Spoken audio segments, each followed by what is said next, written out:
En 2015, le chanteur Stromae avait effectué une tournée en Afrique.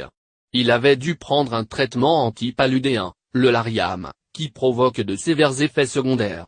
2 ans après cette tournée, le chanteur subit encore les effets secondaires de ce médicament. Aujourd'hui, je suis encore sensible aux crises d'angoisse. Il m'est déjà arrivé de devoir retourner d'urgence à l'hôpital.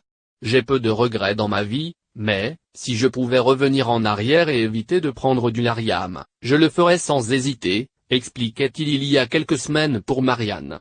Et décidément, son quotidien est rythmé par les effets du Lariam, comme il l'a expliqué pour Karl Lagerfeld à l'occasion d'une interview pour Libération, j'ai fait une décompensation psychique. Je perds la boule complètement. C'est vraiment pas chouette. J'ai fait une rechute il n'y a pas longtemps. Il ajoute également que ça tourne dans la tête. Résultat, le mode de vie de Stromae est totalement bouleversé, mais ça ne l'empêche pas pour autant de se consacrer à sa passion, la musique. J'écris la nuit. Pour être honnête, j'ai été hospitalisé, donc là je suis encore un peu sous traitement, et c'est pour ça que je me réveille tard. En revanche, aucun signe d'un futur album. Je croise souvent des gens qui me disent alors c'est quand le prochain album le plus important aujourd'hui, c'est que je sois bien avec moi-même.